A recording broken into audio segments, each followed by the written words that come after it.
من نص صدر فرخة بس عملت غدا للبيت كله، سهل وسريع وكمان اقتصادي.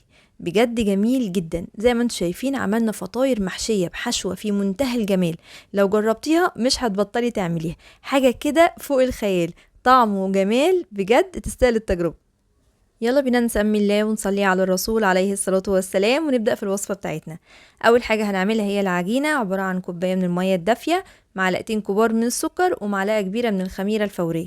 اخلطيهم مع بعض كويس جدا لحد ما الخميرة تبدأ تشتغل معايا. بعد كده حطيت معلقتين كبار من الحليب البودرة وده اختياري. كمان حطيت رشة من الملح وربع كوباية من الزيت ومعلقة كبيرة من الخل.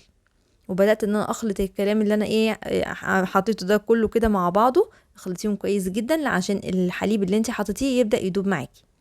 بعد كده حطيت رشة من الزعتر اللي هو المجفف. وكمان حطيت 4 كوبايات من الدقيق، يعني ما يعادل نص كيلو من الدقيق. طبعا ممكن تستغني عن الزعتر لو مش بتحبيه، مفيش مشكلة. وممكن كمان تبدلي الحليب البودرة بان انت بدل ما تحطي كوباية مية دافية تعجني بحليب.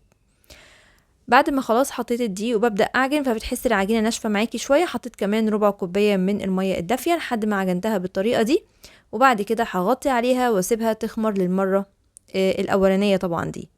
بعد كده جبت بقى زي ما قلت لكم نص صدر فرخة. طبعا غسلاه كويس جدا ومنشفاه، وهتبداي بقى دلوقتي ان انت تقطعيه لقطع تكون الى حد ما متوسطة، لا هي صغيرة قوي ولا هي كبيرة قوي، زي ما انتم شايفين كده.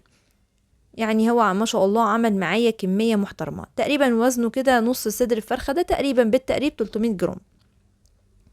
هنبدأ ان احنا نقطعه كله بالطريقة دي. وبعد كده بقى تعالوا نشوف هنعمل ايه على البوتاجاز.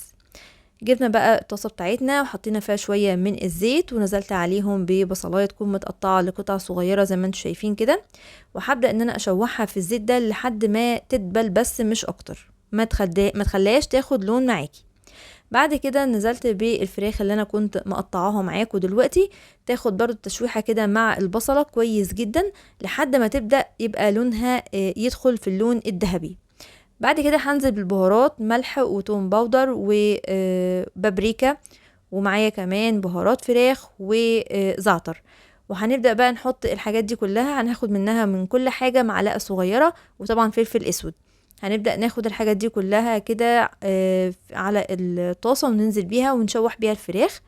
بعد ما تاخد تشويح هننزل بقى بجزرية مبشورة، فلفل الوان، طماطمايه متقطعة لقطع صغيرة جدا.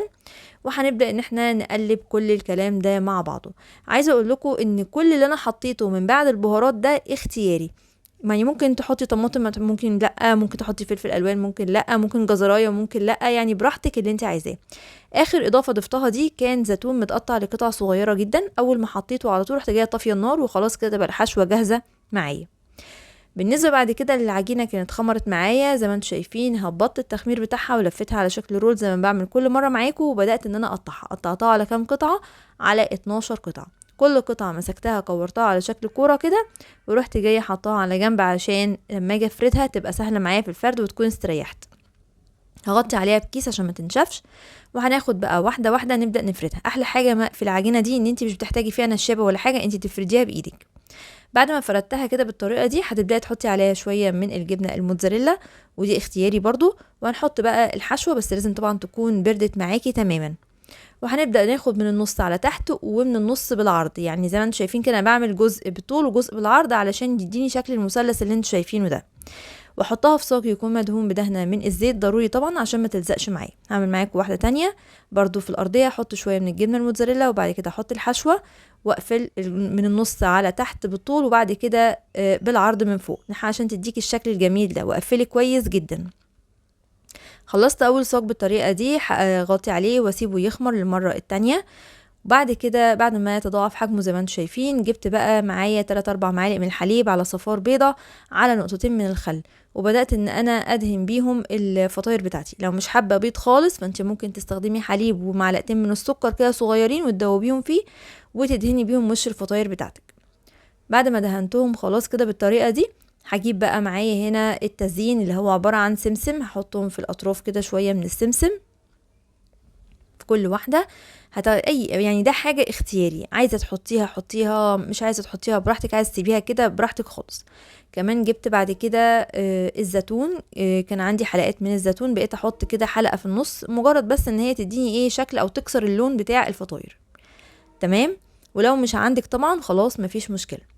ورشيت بقى في النص شوية من حبة البركة كده، ودخلتهم بقى على فرن سخن على درجة حرارة 200. هنشغل من تحت الأول، وأول ما يحمر من تحت اروح جايه طافيه تحت ومشغله الشوايه عشان ياخد لون من فوق. واول ما يطلع غطي عليه بفوطه لمده حوالي 10 دقايق عشان يفضل معاكي طري زي ما انت شايفه كده. ده كده شكلهم اول ما طلعوا من الفرن. شايفين بقى الجبنه سايحه ونايحه كده جوه وجميله، وطعم الحشوه في منتهى الجمال. يا ريت تجربوها، ولما تجربوها قولوا لي ايه رايكم في التعليقات.